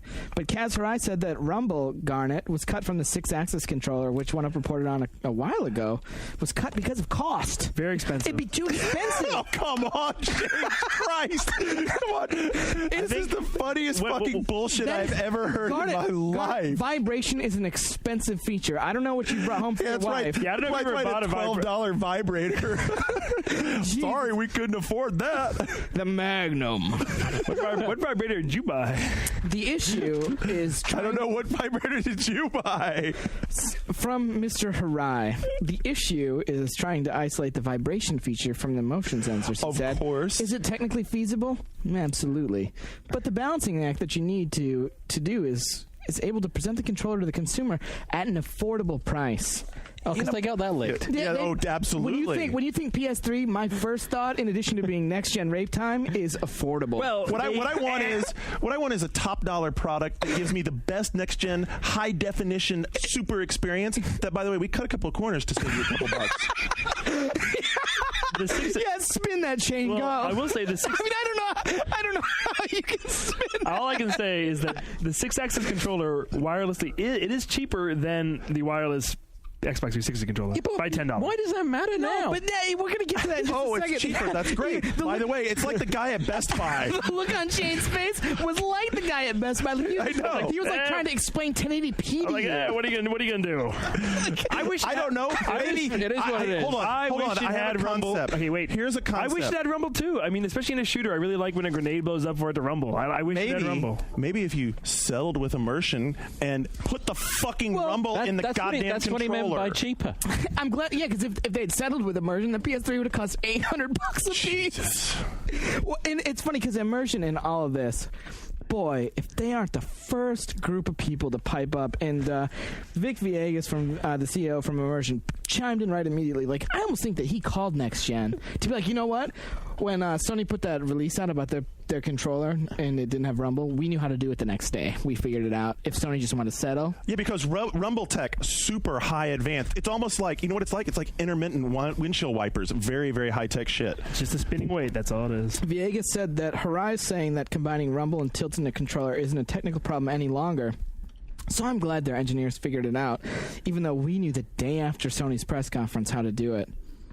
Well, these are the guys who managed to string all the cells together, so, I mean, they're pretty sharp. Christ. Yeah. I'm glad they're saving me money. Well, it's really important to me. Shane talked about it a second ago with the controller price, which SCEA, which is the entertainment branch of Sony Computer Entertainment, it was just the American version, had no comment when we asked him about the PS3 accessories prices, which leaked from a PDF from Sony Computer Entertainment International. Right. And the price for the controller was $43 US, whatever that translates to in yen. Probably, yeah. But I think that it'll probably round. I would guess that it would round up to $49.99. No, I bet it's $39. You think it's going to be $39? I think it will, because they want to make it seem a little cheaper, I think. Rumble's a $10 value. Because they're selling the PS3 for less money there than they are here, so they'll sell the controller for slightly less money here. I'm going to make sure to tell that to a lady friend, though. Like, honey, don't buy that. Rumble's only a $10 value. Look at PS3. Prices in Japan are tax inclusive now, so that could be the difference as well. More Sony news. Sony stock takes a PS3 related dip. But it was unfair. Yeah, it was, because this got way too much press for what it actually was a PS3 or two overheated. I broke a PS3 playing MotorStorm. It like completely died, and they had to like take it out of its little kiosk and put a new one in. This one's a no code, Fred. Get this out of here. But they say they were in these enclosed like little glass kiosks, and that the kiosk design was very poor, because I had the same thing happen actually while I was playing a game as well. Right, it made them overheat because they were in these little enclosed terrariums. Now this is actually a story from August, so we might have talked about it then, but everyone's talking about it again now. This Miyamoto interview where he actually talks about how the Nintendo Wii is about as powerful as a GameCube, which is like... Is that a shock to anybody? Hello? Know that already? Have you seen the games? Yeah, have you seen the games? I mean, really? You're looking at the same... You've seen the Mii, right? It's like a 16-bit dude. Yeah, either you buy into the gameplay experience or you don't, and you buy a PS3. Right. Because you hopefully already own a 360. Why are we talking about... you know what? Let's not even talk about hardware power anymore in relationship to Wii, because it is so irrelevant. Even it is so gimp. Yeah. That was basically what I was saying. GameStop is apparently, though I read later stuff on this, maybe someone else will be a little more updated. GameStop is apparently not taking PS3 Wii orders. I saw that the manager from PS3, the manager from Didn't I tell you this like a month and a half ago? It's going to be like wait in line for a PS3. Well, look, the guy who runs GameStop now is the guy who used to run AB Games. His name's Steve Morgan, and the guy is a hardcore retailer. He felt pissed off that they got burned on the 360 deal. He will not let that happen again. It's going to be line up and sell them. There is a rumor. How are we all getting PS3s on launch day? Are we camping the in the Sony store? Yeah, the PlayStation Store is going to get the most because it's a PlayStation Store. That's where I'm going to be camping out. But I hear they may be doing online pre-orders for Wii and PS3, but bundles only. Rate bundles. Because they're allowed to do rate bundles where you're forced to get Untold Legends. $1,400. A Mad Catz controller. You get Gran Turismo with it for $1,700. That's great. All cars purchased. But no, I think Wii is going to be easier to get. They're saying 4 million or whatever, so I think Wii's are going to be abundant. I saw today 2 million made, 7 million to go. Yeah, abundant. Wii's will be abundant. Easy to get. I'm saying. Consumer scoop. Kind of reverse of the N64 release. Yeah. God, that thing was a mess. Yeah, I was there. So PS3 N64 release. Were you working at EB when that came out? Actually, speaking of Wii stuff, did you hear about the stuff about the demo pods? There was some story about them little bit needing to take a credit card or something. Well, and they're only going to be in EBs and GameStops, which is really foolish since I thought Walmart or Toys R Us. I thought Nintendo was all about expanding their not exactly expanding their user base, but putting it in EB Games and GameStop seems like they're just going to cater to the same 15 million people who bought GameCube. Like, why isn't it Walmart? Walmart's the place to put that. Walmart's the place to attract new trash to buy your system. What are you doing? You know, you're from Kentucky. We have a lot of Walmarts in where I'm from. Tons. In fact, the cool thing to do is go cruise the Walmart parking lot where I'm from. Oh yeah. I don't even know how you transition effectively. It's what you do before you go to the sports section and buy worms for your next bass fishing outing. Jesus. Yeah, actually. Cabela's big in Kentucky. It is. I don't even know how you transition to a story about Microsoft and Burger King. Like, I don't have a clever There is one. no transition. There isn't one other than... But no Microsoft, Burger King, and Brooke Burke? What the hell? Her career is taking a bit of a dip. Where does Brooke Burke come into this? She's in the games. She's like she's just a little whiff away from porn. She's going to be naked and getting fucked. What do you mean a little whiff? All kinds of compromising positions. Porno to get. So, John, she was in the Burger King commercials with the King, several of them. So she's in the Burger King games with the King. Of course. So the complete sense. The Burger King games, we've got Pocket Bike Racer. Did you see the screenshot for that? With the King on a mini bike? That was kind of creepy. No, the best one is big bump. Don't shoot the wad. Okay. Big bumpin', which is described as action, which is like fucking Garnet's office before the podcast. Like today, that's Jay-Z. big pimpin'. Yeah. All right. and then big bumpin' on BK.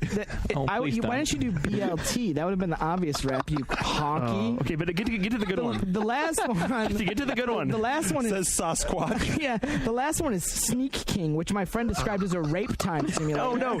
You hide and you give people delicious Burger King meals. They surprise them with. Oh look, it's a homeless man. Oh, out of the trash can, eat. My concern with these games is, what does it mean for your Brooke Burke and the Burger King and the Xbox 360 when you can buy $4 games? They're not just 360 games. They're actually dual version. There are Xbox version as well. They're Xbox and 360. Let me help you out. Actually, I did a little research. So the developer behind these games. This is where Garnet chose to participate in this show. You're gonna love this part because the developer behind these games is Blitz Games, who you might know because Blitz Games, they've done some great games, friends. Such as? Like Fusion Frenzy. Oh, Jesus. Oh, man. Bad Boys 2. Oh, that was awesome. Pac-Man 3. Are you gonna? Okay, that's not you're bad. not going to tell me they made Tokyo Drift Fast and Furious, are you? Because if you do, I'm going to lose Pac-Man it. World 3, not bad. Anyway, so these guys are character game designers. It's what's funny is you go to their website and it's like coming soon, secret project. The thing is, secret project on Xbox and Xbox 360. Embarrassingly enough, I called Microsoft today and said that I really want them to send me the games. By the way, could you send me those and a couple of double whoppers? Yeah. So, well, just a second.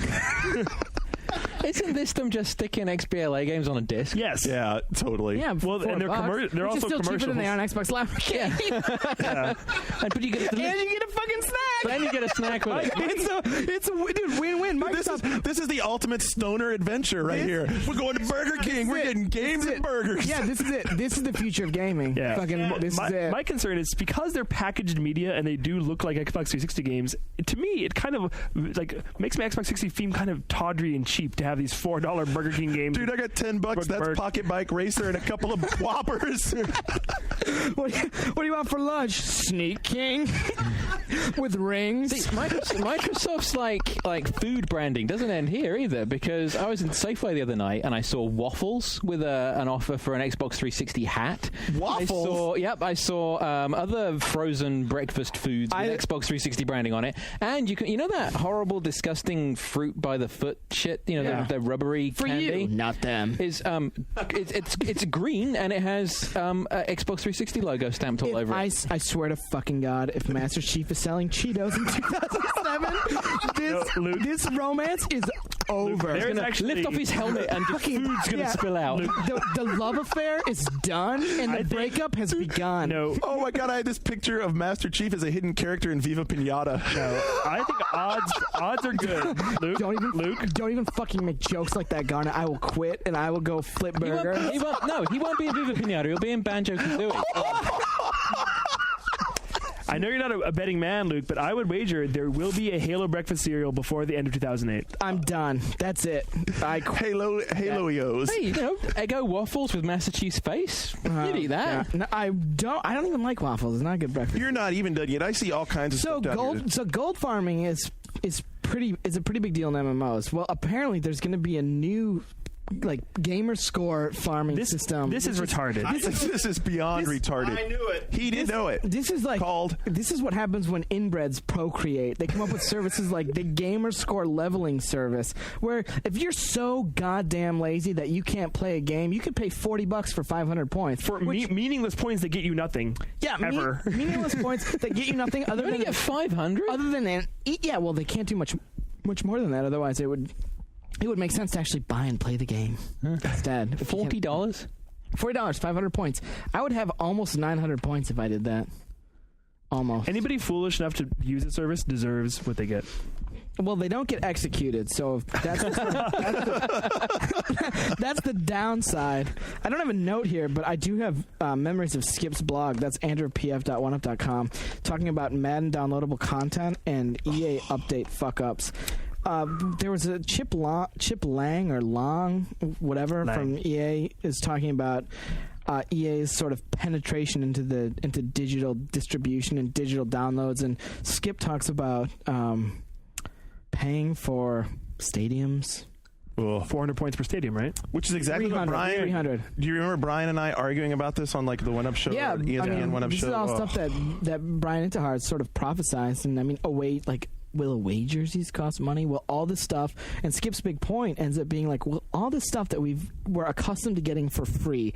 Like when the Bengals have 8 different jerseys in a football game, and now they have 2, and you want the other 6? Pony up. What are you doing? Although, but the thing is, it'd be one thing if EA was a company that was really good at supporting their games and was really good at showing support. But what we've seen this fall in Madden was, within that first week, a week after the game shipped, I'll be damned if I didn't have a press release in my email that said we sold 2 million units. But it took $100 million. It took 3 weeks for them to patch their game, to patch that fatigue glitch that we wrote about, and 3 weeks. We're just now getting. They said August 17th. We just now got the fatigue patch. So a month.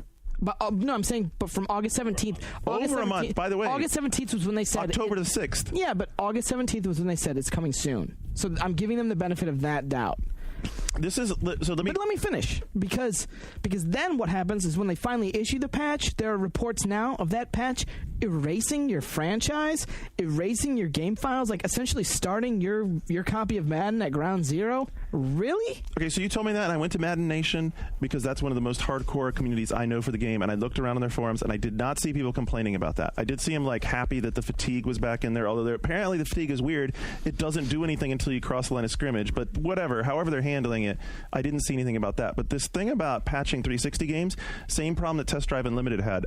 I reviewed Test Drive Unlimited a month and a half ago, and I feel like a jackass now because I gave it an 8 because I played, and we waited. Skip and I decided, hey, look, we're going to wait until after it hits retail. I played it for 2 days on retail. We put the review score out, and then they break the servers, and they still haven't put the patch up. That game is shameful. So it makes me feel like an ass. I feel like such a jerk because it was an 8. What is it now? I can't even give it a score. It's almost unplayable. Incomplete. It's incomplete. It's a fucking beta. It's not finished. They need to fix it and get proper. All of the stuff that they try to hook people with to play that game, the car trading and all the stuff that made it unique, like doesn't work. Trading cars, they turned it all off. And by it's the way, turned off. Don't come on the forums and say, "Oh, we'll have a patch for you next week," and then 4 weeks later say, because what they're doing it'll is be middle of October. They're crapping out the DS version and the PSP version, the GBA version, instead of fixing the one thing that they were pushing. Yeah, the 360 game probably has an 81 on game ranking, so they can hang their hats on that while they sell other copies of the game. It's shameful. It pisses me off because I feel like a jerk because I told the people who are listening to this and I told the people who read the review that it was a great game and I enjoyed it and they haven't fixed it. But you know what? It was a good game for 2 days. Until the load broke the servers. Yeah. I remember you guys both at lunch. We had the 4 of us went out and had lunch. And this doesn't even talk about the stuff they promised about making it easier to find your friends online. Because even if they fix the broken part, you still can't find your friends. What they delivered on for the first 48 hours was exactly what we're probably going to see. Right. I would think from GTHD. I think it's definitely what we're going to see from Forza. The whole building communities around cars and clubs and little pockets of stuff, and it's a bit like an MMO, but all of it, all fucked. But the problem is now is that the game is dying on the vine. Need for Speed is right around the corner. Need for Speed's demo is up on live, and they've lost their window. They've lost their opportunity. They need to get out there and come correct. They need to talk about what the deal is, whether it's going to be fixed. They need to get it taken care of. And I'm sure but it was a $40 game, and there's the whole, But I mean, bullshit. By the way, where's the content? By the way, there's a Lexus dealer on the ground in there, but still no downloadable content for that. Something that no one talks about with this microtransaction stuff as well is not like with these downloadable cars that you pay for, you don't get them when you pay for them. You get the chance to buy them in the game with in-game currency. So, even with the free ones, they'd say insert this swap codes with your friends, and we'll give you a what was it? It was a McLaren and a Pagani Zonda, two fantastic supercars. All it does is it unlocks the code in the game, so that when you've played the game enough and have earned enough in-game money, then you can go buy it. Stuff that's already on the disc. And it's stuff that's already on the disc. So you didn't actually buy anything. What a deal. We had that. By the way, we had that revolt back on Rainbow Six. Yeah, wow, the internet is awesome, and microtransactions are saving video games. Dying on the vine in EA, the NBA Live stuff. I knew you were going there next. The NBA, it's on the list. The NBA Live 07 and 11. How bad is Live? Because Todd gave it 5 out of 10, I think. Intihar gave it a 2. Who did? A 2. A 2 like for the an number EA 2? game. Like the 2? That's what I gave Gangs of London. Yeah. NBA Live, the Gangs of London of basketball games. But but even the fans now are submitting a letter like NBALive.org. You have the name of the game as your domain name. You obviously have a pretty established community. Yep. Writing a letter to EA, big letter signed by tons of dudes with YouTube videos. Please don't do this ever again. With YouTube videos of here's how your game's broke. Good job. What the hell was that? I don't even. There's no sound that human beings can make to convey the. What the fuck are you doing, EA? By the way, their producer responded to those guys right away on the forum to get his personal contact information taken off the forums. Good. That was it. And by the way, there'll be another follow-up coming, but as of... It's called NBA Live 08. It comes in 12 months. And it'll be $59.99 on next-gen platforms. Yeah, with probably microtransaction content if you want, I don't know, a jersey. Do you want the old Houston Rockets jerseys? 100 points. Chicago Stadium? Yeah, good. You want to play where Jordan did? Pony up. Win by cheerleaders. Fuck. Cheerleaders, 500 points each. Yeah, it's just like fuck you, fuck off, EA. Don't like, charge me for stuff that doesn't take any work. EA is a company that, because of the situation that they're in and the situation they've put themselves in, is built on their own success. Because they're in that position, when they make these fuck ups like NBA Live, or when they misstep with something like Madden, these become colossal mistakes. When you sell 2 million copies of a game and are first to brag about selling 2 million copies of the game, but then you don't fix the game, all you've done is alienate those people. And if you're one of those consumers who's alienated, and if you're one of those consumers who feels spurned by NBA Live 07, and you go back to that well next year, then fuck you, because you're part of the problem and not part of the solution. I feel like what we're seeing with EA Sports is an elongated version of what happened with 989. Well, That doesn't bode well. But that's what I feel like what's happening. This is a good opportunity for 2K. It is a brilliant opportunity. Because NBA 2K7 is really good. Yep, it is really good. The last Nuggets one that's close to my heart. As much as and I've quit. I'm not playing. You're coming anymore. back. I am coming back. I'm coming back to World of Warcraft, and I'm coming back in about a week. I got an invite to the closed beta. So I'm going to be going back to the Burning Crusade. And this November, the game I'm most excited to buy is not Gears of War.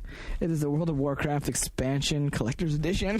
Does that come with But wait, why are you excited to buy it? like a tapestry? It comes with, you get all kinds of shit. You get a DVD, a CD version of the game. You get a And why are you excited to buy it? A 2 hour. I'm getting to it. I'm saving the best for last, like Vanessa Williams. A 2 hour long like talk with the developers and an in-game pet. Oh, And why? But wait, and why are you excited to buy? and is this $80? Well, we don't know how much Folks, it's he's gonna- excited to buy it because of eBay. Oh well, yeah, I'm gonna buy two. Because if you remember, I'm fucking pre-ordering that shit under my mom's name too. If you remember when the original collector's edition of World of Warcraft came out, like when Blizzard says collector's edition, that means rare as hell. It means buy one. Do you have one of the first ones? Fuck no, dude, I didn't buy WoW until Apparently, you can get one for about $305 That's how much right it's now. worth. Stupid. I have one. I picked one up. I actually went to eBay I and picked checked one up. I it was out. like, $305. I'm not gonna buy that. Yeah, and it's in. So I mean, maybe I'll sell my Burning Crusade collector's edition and buy a PS3. Actually, you won't quite have a month, but maybe you could buy a controller That does because they're saving you money on the controller. I've got nothing else, Garnet. Get us out of here. All right, folks, you've heard plenty enough, so give us your opinion. Come back to us on boards.oneup.com. We'll be back next week with the full cast. John will be joining us from New York, but other than that, we will all be here. Until next week, we are out.